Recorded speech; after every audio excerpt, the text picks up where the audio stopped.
that I was bought from an abortion clinic for 3,000 pesos. Wow. Even my relatives did not really consider me one of their own. Growing up with all these setbacks, all these deficits, so to speak, I was very negative. 3,000 pesos you were bought. 3,000 pesos. Ano yun? Installment. 1,515. You felt, of course, some form of rejection issues. Yes, actually, it was reinforced by the fact that at home, my mom being a traditional Chinese, very conservative. My name in the house, I have two nicknames in the house. One is Punso, which literally means basura. Oh, wow. Rubbish. So that was my name. In your house? In my house, in the neighborhood. That's all they know. Basura. That's my name. Oh my gosh. Who gave you that nickname? My mother, my own adoptive mother. The other name, palambing ng mother ko, is Chao Pi, which literally translated is stinky scab. Scab ka na, stinky ka pa. I felt sorry for myself. My relatives are not my relatives, and now I don't blame them for disliking me. I was always excluded from any family gathering. That's when you realized that. No, I just felt, why are they singling me out? Until I found out why. Over time, I started to have resentment. Although I was already a Christian, I would always question God. Why like this?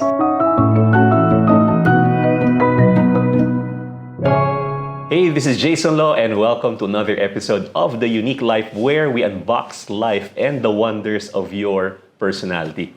And for this episode, really special because I'm with my good friend, mentor, and he's one of the, of course, he will not say that, but he's one of the most humble men I know.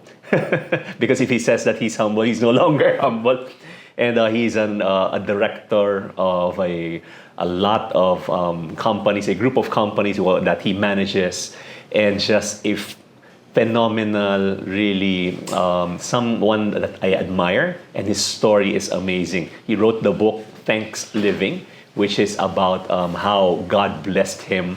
It's not really just a matter of thanksgiving, but thanksliving.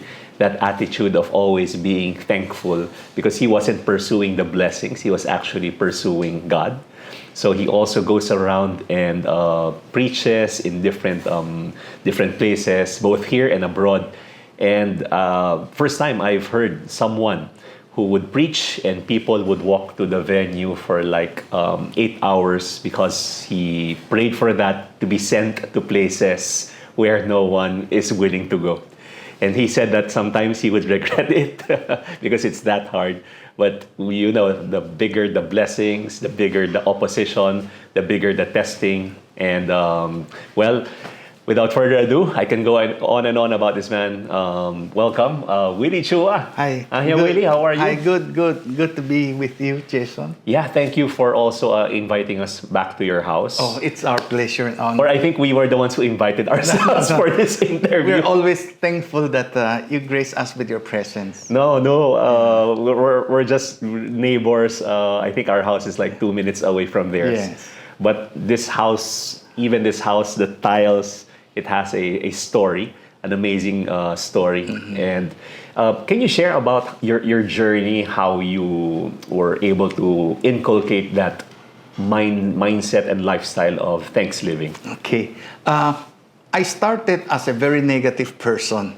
As a matter of fact, when I was graduating from high school, the guidance counselor would spend time with every graduating student just to check their psychological profile. So we were shown a picture of few seagulls flying towards the sun. And, it's an inspirational scene. And so people say, oh, I'll pursue my dream. So everything is positive. When it came to me, I said, oh, this is very frustrating because the birds will never reach the sun. And that alarmed the principal. And so who spent time with me and said, why do you look at it like that? I said, because honestly, there's no way the seagull can ever reach the sun. It's a futile exercise. So again, that's how negative I was, no? Probably knowing also my own background, that I was bought from an abortion clinic for 3,000 pesos. Wow. And that even my relatives did not really consider me one of their own. So growing up with all these setbacks, all these deficits, so to speak, I was very negative. And I grew up without any siblings, and my parents were very protective, so I was not allowed to play with people. So that was the background, how I grew up. And then as I was growing up in college, I noticed that I was always less than all my classmates. They have this, I don't have this, they have this. And over time, I started to have resentment. Although I was already a Christian, I would always question God. Why like this? Why I don't have this? I don't have a family. Why they have a nice car? And, I don't have a nice car or stuff like that.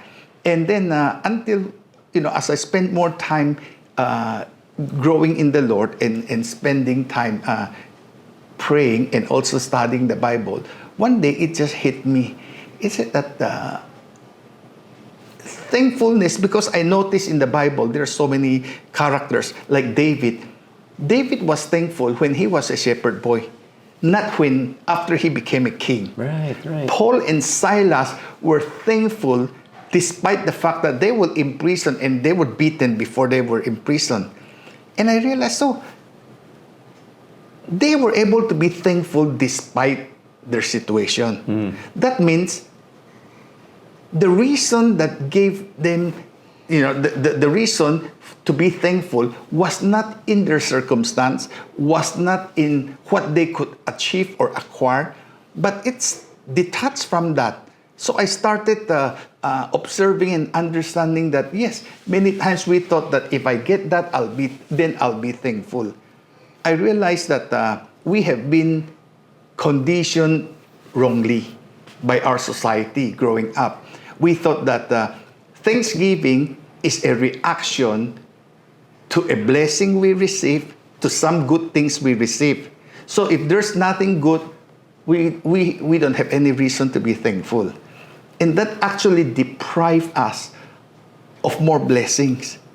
So that's when I started studying that. The more I understood that thankfulness should be our default. It's not conditioned on anything outside of us. That should be our starting point.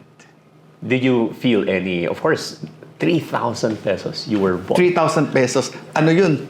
Installment. 1515. My goodness. You felt, of course, some form of rejection issues and... Yes, actually it was reinforced by the fact that at home, my mom being a traditional Chinese, very conservative, my name in the house, I have two nicknames in the house. One is Punso, which literally means basura. Oh, wow. Rubbish. So that was my name. In your house? In my house, in the neighborhood. That's all they know, basura. That's my name. Oh my gosh. The other name, palambing ng mother ko, is Chao Pi, which literally translated is stinky scab. Scab ka na, stinky ka pa. And so, I have some neighbors who were also my schoolmates. Huh? So whenever they see me walking across the playground of our school, they will scream, basura or stinky scab. And of course, everybody will hear and laugh. And who wanted to be a friend to a basura or somebody whose name is called the stinky scab? Who gave you that nickname? My mother, my own adoptive mother. And you found out that you were adopted. How old were you? Oh, I was much older already when I found. But when I think I was a teenager. Teenager? Yes. Wow. And how did you feel about that? Well, now no wonder because I mean before, when you found out you were adopted and then going back. I felt sorry for myself. Oh. I felt sorry for myself, and I thought that, so my relatives are not my relatives, and now I don't blame them for disliking me. I was always excluded from any family gathering. That's when you realized that. No, I just felt, why are they singling me out? Until I found out why. Right. So when I realized that, of course, you really have no reason to be grateful in life. It was very dark, very negative, until I started learning the subject, and I started in the fact that I'm alive. I don't look at my background, my being bought from an abortion clinic as a rejection. I started looking at it as a deliverance because I was saved. When I could not save myself because I was still in the womb, the Lord probably have for me, have a purpose for me that my life was spared. Because had my adoptive parents not arrived at the clinic on time, just imagine if they arrived 30 minutes later, it would be too late because my biological mother was being prepped already 15 to 20 minutes before the actual abortion procedure. And then here they came inquiring about if they could have any baby to adopt. And the doctor actually sent them away. You go to the big hospitals. We don't have baby. Actually, this is an abortion clinic. As they were leaving... Was it legal back then? Well, in Chinatown, it's legal. It's a different university. Right. So it's open secret what that place is for. Amazing. Yeah. So they were there in the nick of time. Yes. So the timing is impeccable. So you cannot say that it's coincidence. So when I started looking at that, I look at my whole life. I started looking at it instead of from the usual negative thing. I started looking at, wow, this is actually a miracle. Such timing, such things like that. I'm asking because there are a lot, especially young people now who are experiencing depression, anxiety, and for lesser mga reasons. Yes. And for you to hear a story like that and how someone can overcome, diba, being called basura or stinky scab. Just imagine. And you mentioned how you progressed, and then even though you were still in that journey, you tend to compare yourself to others who are more successful than you. What happened during that journey? How were you able to overcome? And then after that, slowly realizing the purpose of God for your life. Yes. And then the very things that you were trying to pursue before, which is success, which is this and that. Now you started moving another direction. What was your the journey was more of a roller coaster ride. There were highs and definitely there were many lows. And again, I have to realize that this has nothing to do with what I was experiencing at that particular time. Thankfulness should be my default. I should be thankful for the fact that I'm alive. I should be thankful for the fact that I woke up this morning. And that's a good beginning. And from there, I look at everything as a blessing. If I don't see it, it's probably a blessing in disguise. The time will eventually unfold and show me that why it's a blessing. How long did it take for you to reach that state? Maybe 8 to 10 years. 8 to 10 years. Yes, but you have to be I know it was intentional. Right. Because I realized that I will not be going anywhere if I just stay in that situation, pitying myself and grumbling about life. I realized that if I want to have any positive change, I have to change the way I look at life. And when I started counting, there was a shift. It's like maybe I rewired my thinking, that I look at things. My default now is I don't immediately notice on the negative things. In our society, our default is usually negative. Like when you're describing somebody, do you remember who is that guy? Or the one who is short, who is dark, who is... Yung mataba. Ganun. Always negative, di ba? Because that's how we have been conditioned. So I said, if every day of my life is like a bucket, and I were to collect whatever experiences I have, would I collect garbage, yung mga bad experiences, or I want to choose gemstones? Right. Those are the good things. Because eventually, the value of that bucket is really depending on what I put in it. And so the value of my life is, do I want to remember all the bad experiences? Or I want to notice and remember all the positive ones? The Bible talks about it. Psalm 103 verse 2, it says that, bless the Lord, O my soul, and forget not all His benefits. All His benefits. Not some of His benefits, not the major ones, not the recent one, but all. That means to say, the good things that we have experienced or we have that happened to us in the past, we don't remember, we don't forget. So the more we collect that, it's easier for us now to feed and nurture ourselves with all those good things. And before you know it, we become more attuned to that. We recognize all the goodness, all the good things in life first before any problems. Right.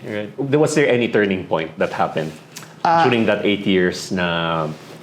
It was gradual. I noticed that my wife was actually telling me that she noticed that I was less grumpy. So when you got married, initially you were grumpy. Oh yeah, I was difficult. I mean, I told my wife that when we get to heaven, she will have special crowns for being my wife. Because I'm an intense person, but nothing worse than intensely negative. And that was me. So it was gradual. There was no it was gradual. One event that happened. But the moment I reached the halfway point, and when I realized all these things, then it became easier. Right. And I was more intentional, and the growth was a lot faster. Wow. And all the people around me actually noticed that, and they benefited from that also. And you mentioned about that your book, Thanksliving. How do you define Thanksliving? Well, Thanksliving is not just a play of word, no, Thanksgiving, Thanksliving. Thanksliving is actually talking about the lifestyle of thankfulness. Thanksgiving may be one day a year, but Thanksgiving should be on a daily basis. That's how we live our life. It's a lifestyle, right. Jason. It's not just an event, occasion.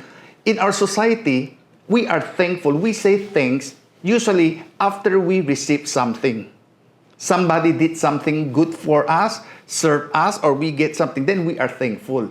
But Thanksgiving should not be a reaction to something we receive or something that happened to us. That should be our default. Right. So we shift from Thanksgiving to Thanksliving. That's how we live our life. And when we do that, we will realize that we will never run out of things to be thankful. I remember one time I was in Nepal preaching, and of all the places, it was the poorest village in the entire nation. And this was what I was sharing a while ago. No? Yes. People would walk to the venue for... Is that 9 hours. 9 hours. 9 hours. I said 8 hours. 9 hours pa pala. 9 hours. Wow. And then some of them walked through tiger-infested forests. So they travel in groups. But here, you can't even go to the place because it's raining. And Yeah, that's right. Traffic. But no, they walk. And so I went there, and I went there for 3 days. But on the last day, it was a bit 2.5 days because I would be returning to Kathmandu in the afternoon. So I was supposed to end at 12 o'clock. But then just I was about to end, the pastor approached me on stage and said that if you have something to share, don't mind the time. So I said, really? Anyway, my bus is 4 o'clock. So I said, okay, I have something more to share. I shared. When I think I lost track of time. When I finished, it was almost 2:30, 2:20. Right after, when I look at I said, oh no, I abused the generosity, no? And right after I closed it in prayer, at the back row, a bunch of women stood up and ran outside. And I said, oh no, maybe the family was waiting for them to cook or anything. So I said, I was so embarrassed. I said, I have to apologize to the pastor. While I was, after packing up, I was leaving, the pastor came in with those ladies, and he interpreted for them and said that, as you know, we are a very poor village, and no foreigner has ever visited us to teach, to share the gospel. We would invite, but they always turn us down. You're the first foreigner who came. And because we are so poor, but we are so thankful. So these sisters did not want to let you go back without expressing their thankfulness. But we have nothing. So they ran out to the field to get some flowers, wild flowers, and just presented it to me. So I thought they were in a rush to go home. No, they were in a rush to pick flowers for me. A bunch of flowers. And I stayed on in Nepal 2 more weeks before I came home. But I brought the flowers home. When I brought it home, I put it on the table, shared with my family, and my wife said, "What's this?" Because it's all black already. It's dead. I said, "No, in the eyes of God and in my memory, it's beautiful." And I told them the story. I realized that no one is too poor that they have no reasons to be thankful. So regardless of our situation, no matter how bad, we still have reasons to be thankful. Right. The thing is, do we recognize those reasons or not? And it's confusing now because of what the society would dictate. Yes. And that's what I'm really, kumbaga, the supernatural things that happen in your life. And this is not something that you will hear often. And I hope you don't mind sharing with regards to, I know you've been busy with ministry and you worked for a company that eventually parang ikaw yung naging Joseph ba yun? Joseph the Dreamer. When his bosses also felt that he was one of the reasons why they became blessed because of his anointing. But then you were giving all of your money away for ministry. Can you share more about that? Yeah, I don't have a congregation. Yeah. And I'm not the type to go around sending letters saying, "God told me to do this, please help me." Yeah. Because how can I honor God if He gave me an assignment and I ask somebody else to finance it? If it's God's will, it's God's bill. If He would be the one to instruct me, and He's my Heavenly Father, I mean, I would be offended if my own children will go knocking on the neighbor's house asking for food. As a father, I would be insulted because they're my children. And so I would want to be the one to provide. So I have learned to do that. And as a start, I do with what I have. So my wife and I, we committed that all our resources, all my income, aside from the expenses, will all go to the ministry. All. So after expenses? After expenses, no all. Savings, no nothing? No. Everything? Well, I would not recommend this for anybody, but because my specific instruction was like that. Right. So I guess I learned it from my spiritual father. I remember when my spiritual father told me one time, and his ministry was in the multi-million dollars. He had several radio stations, shortwave radio, and TV stations. And he told me, at the time I was young, so he would always say, "Young man, if I die with $100 in my wallet, I have not been faithful to my God. Because everything this ministry receives is supposed to be spent for the gospel." That was ingrained in me. So I said, anyway, we are all believing in heaven. I would raise my children well, but it's their own lookout. When I equip them, give them the best education, then let them have their crack. They start working and saving and whatever God wants them to do with their resources. And one of the things na gusto kong also, if you don't mind, to share about the story of your house. Because yun yung isang story na parang grabe lang how God works. I know this is cliche, it's not biblical how God works in mysterious ways. You mentioned that you were giving your money away to ministry. Yes. What were some stories that happened? Tapos God worked miraculously. Oh yeah. You ran out of money, and then these things started happening, and then He would work behind the scenes, and boom. The year was 2008 when my instruction was to go to a particular province for 12 months, meaning once a month. Bless all the pastors there, teach and train them. All expenses paid, meaning I'll take care of everything. Yeah. You take care of the venue, and then you are the one who will the preach venue, and everything, the food, and some of them transport those who cannot afford, and from those out of towner, because some of those provincial pastors they have to hitchhike also. So few days. So I take care of their bed spacing, paid for their bed, and things like that. And the first month we went there, there were 165 participants. And the money we brought at that time were wiped out. So I remember my wife was kind of worried. We were pleasantly surprised that so many people showed up. But at the same time, my wife, being forward thinking, asked me a question. He said, Han, what will happen if by next month more people will attend? I remember what I told her at that time. I said, then our faith will have to grow with the people. If God will send more people to us, our faith in Him will have to grow. Now, honestly, I didn't know what I was talking about. That's what I said. But then, the coming months, from 165 to 250 to 300, 4 months later, 800 people. And that went on until December of that year, no? But, so basically, I used up everything. There was 1 month when we got home, after we got off taxi, from the airport, we only have 20 pesos left. And we thank God that we still have 20 pesos in the wallet. And it was a joy which we cannot quantify with money. The joy is just priceless. And December of that year, I got a bonus. And miraculously, the bonus covered for my expense for the whole year. And it was clearly, I told the children, I said, look, the Lord just restored everything in one check, in one shot. So we were thankful.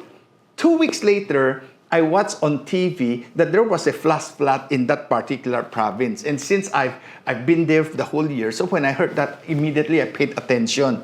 It was a New Year's Day. Like a year-end report, and there was a breaking news. And they were interviewing somebody, a survivor, somebody who almost drowned by the flash flood. They rescued them, but he lost everything. And I said, I recognize that person. That was the bellboy in the hotel that would pick me up at the hotel and bring me to the hotel and also, serve as a bellboy. And for 12 months, he's the one who picked me up. So I know him a little bit about him. So I immediately called the hotel and said, is so-and-so? They said, yes, he's the one. I said, well, I just saw his story. Can I send some money and some used clothing there? He said, sure, send it to the hotel. We'll give it to him. So I did that. And then in one of our family devotions, before that, as we were prepared, in my prayer, I was reminded of the bonus I just got. Finally, I have something in the bank. And it was, basically, the voice inside of me, if you ask me, I said, that's God's voice, because I know that voice. Saying, remember that, oh yeah, thank you for that. No, that's not for you. I want you to buy that person house and lot. Because if he will stay in the same thing will happen, next time he may not survive. So I told my wife, I said, hey, I think God wants me to buy that person. And they all know him because they went to the province with me, house and lot. And my wife was kind of surprised and said, at that time we were still renting a house. He said, Han, let me get it straight. We are renting a house and you are going to buy somebody a house and lot. I said, well, I know it doesn't make sense, but that's what I received. And I thank God for godly wife. So I said, well, if you believe the Lord helps it, so be it. Go ahead, we'll support you. Make a long story short, we were able to get that person a house and lot. And so savings is depleted again. And we were happily renting. And I forget about it. Until about a year later, a businessman called me to his office. And when I got to the office, his secretary talked to me and said, hey, swing by my office first before you talk to the big boss. I said, yes, why? What's up? He said, whatever my boss said, you say yes. I said, why?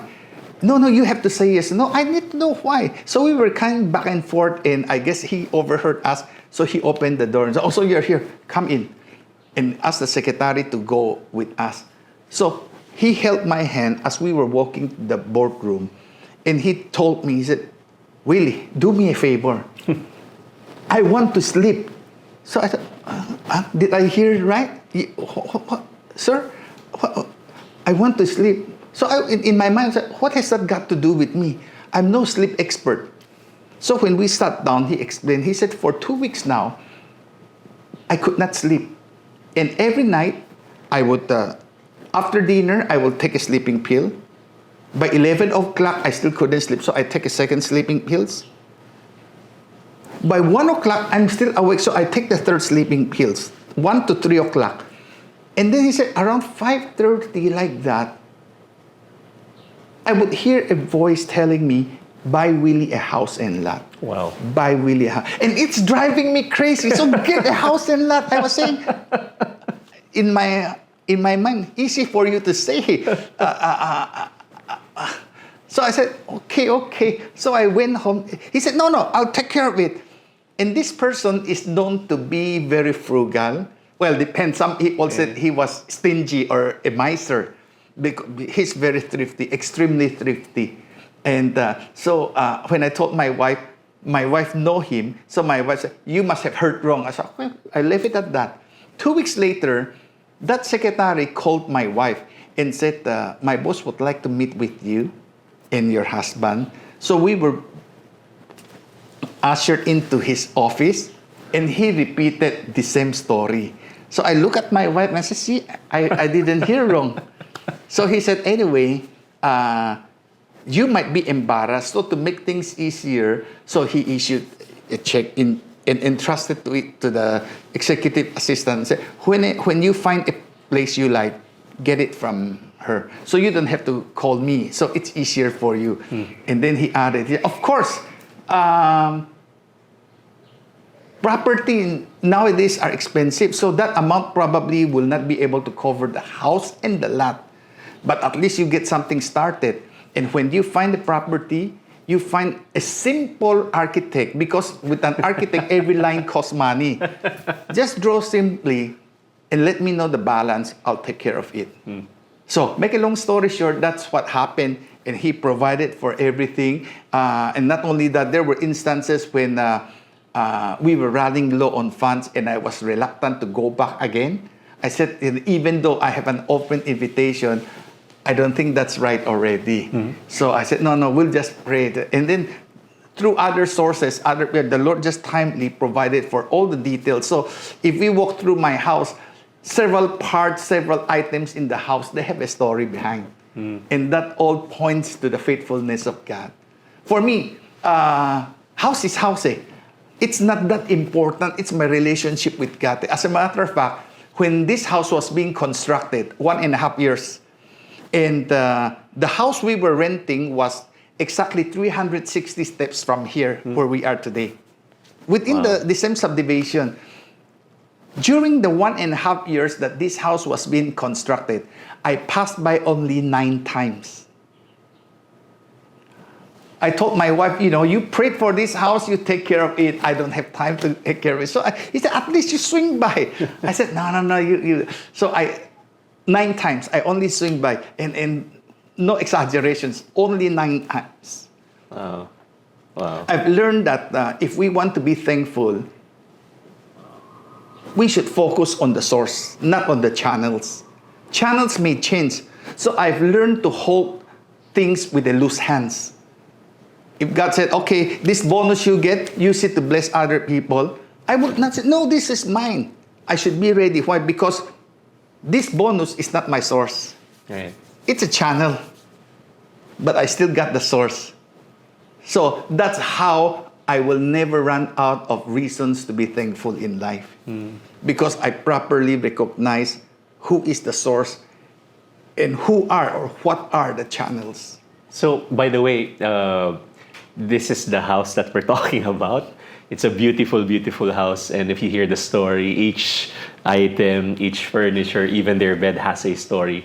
Grabe lang, no? Yung binigay the businessman gave you the house for the construction and then the lot also. Yes. Which at that time, would you is it okay? Would you mind to share in the All? Yes, if it's okay. Or All in would be about average?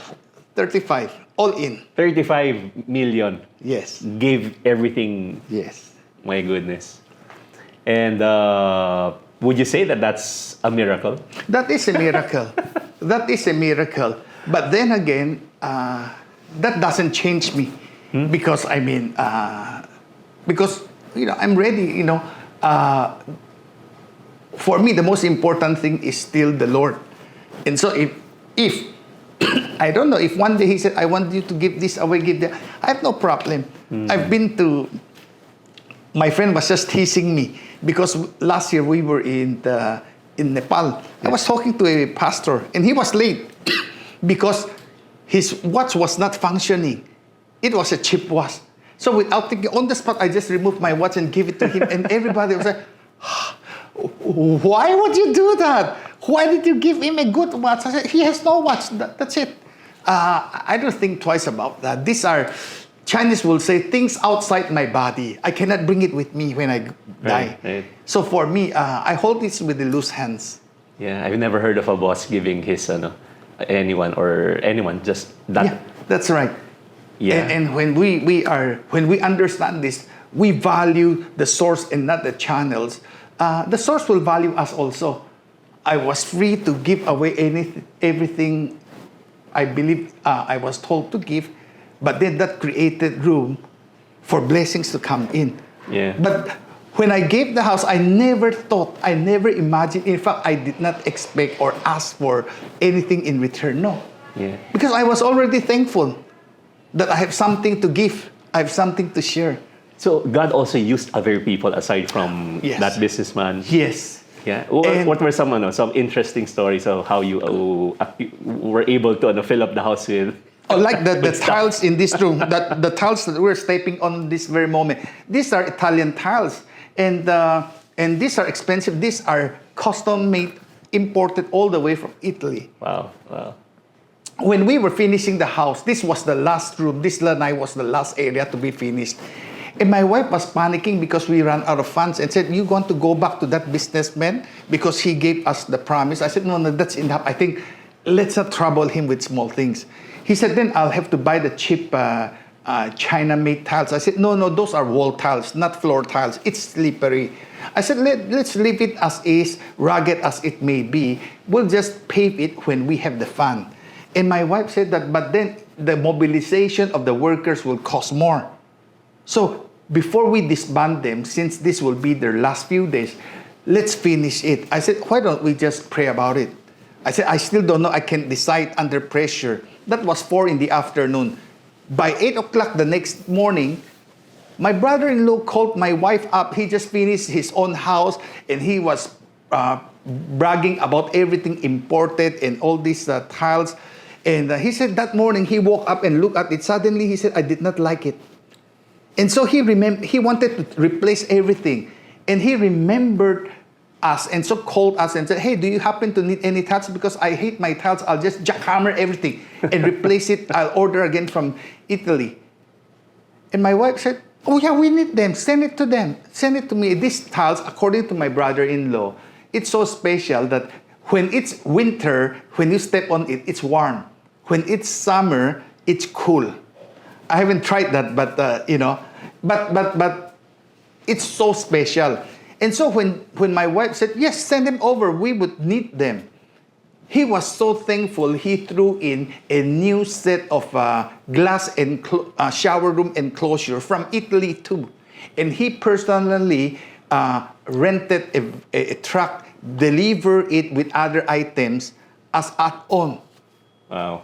And when they dropped everything, unloaded everything, and the workers worked on it, there were some big ones that they have to cut for the corner. Not a single piece less or more. It's exactly as if it was made to order. And now, who can calculate that? No, only God can.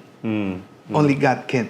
That's why you cannot, when I wake up, when I come home, when I wake up in the morning before I leave, just being reminded by the goodness of God, I'm already overflowing with thankfulness. Yeah. I've heard these stories maybe almost 10 years ago, I think. Yeah, mga siguro 7, 8 years ago. It's as if I'm hearing it again for the first time. Occasionally we have friends from church who heard the testimony, and they would come and say, "Can we get a little soil from your garden so we can pray? Maybe the same thing will happen to us also." I think we'll do that on our way out. But in your season now, you mentioned about being thankful, but of course, we're humans. We encounter challenges, problems. Yes. What would be some of the challenges that, in a way, shaken a bit your position, and again, how were you able to overcome those certain challenges? Well, when we allow the challenges or circumstances or problems or obstacles we face to distract us from the position of thankfulness, because you see, thankfulness is the awareness of the good. If you are not thankful and you're confronted with a problem, all you talk about will be the problem. The problem will not go away talking about it. It's when we come from a thankful disposition and look at the problem, that's when we notice the solutions in the problem or around the problem. It's just around it. It's just nearby. You do not go to the hardware to buy a lock and go to the wet market to look for the key. It comes in the same box. A lot of the problems, the solution is just near. And only thankfulness will open our eyes to see the potential, to see the opportunity, to recognize, give us ideas on how we can harness that. And in God's creation also like that. I don't know if you like durian. I love durian. I remember when I was first, it's an acquired taste. I didn't like it since day one, but eventually I acquired it. But when I was learning to appreciate durian, I love to eat it, but my wife hates that. So because, I would go home, one time somebody offered me the durian. I said, "No, thanks." He said, "I thought you love it." I said, "I love it. Why don't you eat?" I said, "I'm going home." So my wife would kill me if she said, "I will not be allowed home."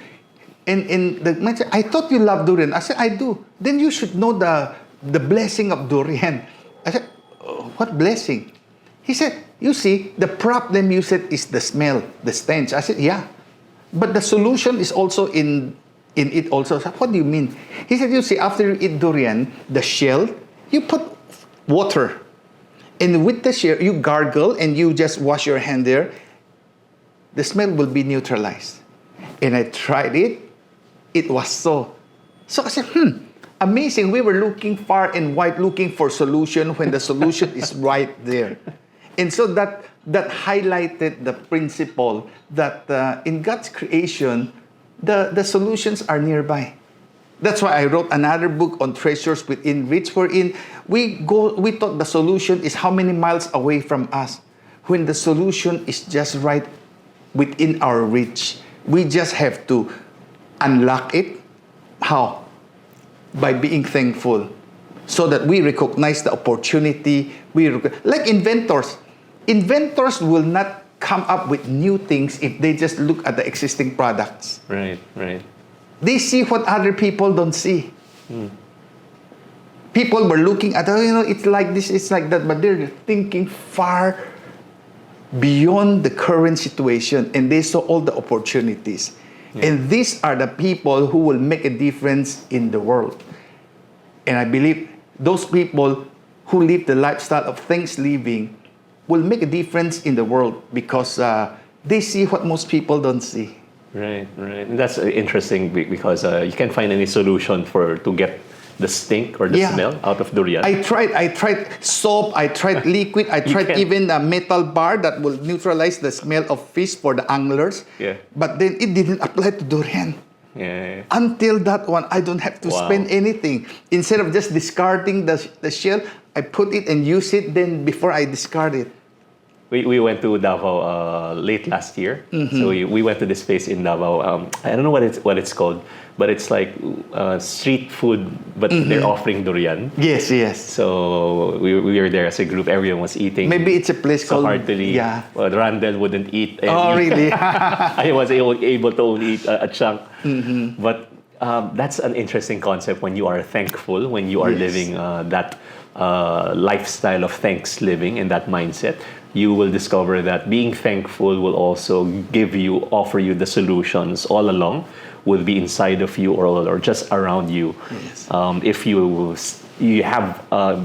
are in that position, that stance of being thankful. And that's an interesting concept because we try to look for solutions outside, and having that kind of stance will offer you a lot of things that you wouldn't have thought of, like creativity, Yes. like being able to look at what you have and use them. It relaxes you. The stance of thankfulness relaxes you, that you notice things that otherwise you may have overlooked. Yeah. It's like you look at, do you want to notice the pebbles or the diamonds among them? Most of it would be pebbles, maybe just 1 or 2 diamonds there. But if we are not so fixated with all the pebbles, we might notice some of those sparkling things, and when we approach it, it turns out to be a gem. Amazing. And I know before we wrap up, you also share this to your children, the practice of looking for things that you can be thankful for. Yes. So what we do is that every morning, and we do it every morning because that set the tone for the whole day. So every morning, we started with 1, then 2, then 3. Now we're at 25 things that we can be thankful for. And we try to think of things that money cannot buy. Because I can just buy something. Oh, thank God for that new shoes. You can never, but things that money cannot buy, because those are the true blessings. You cannot put a price tag to that, and that we try not to repeat them.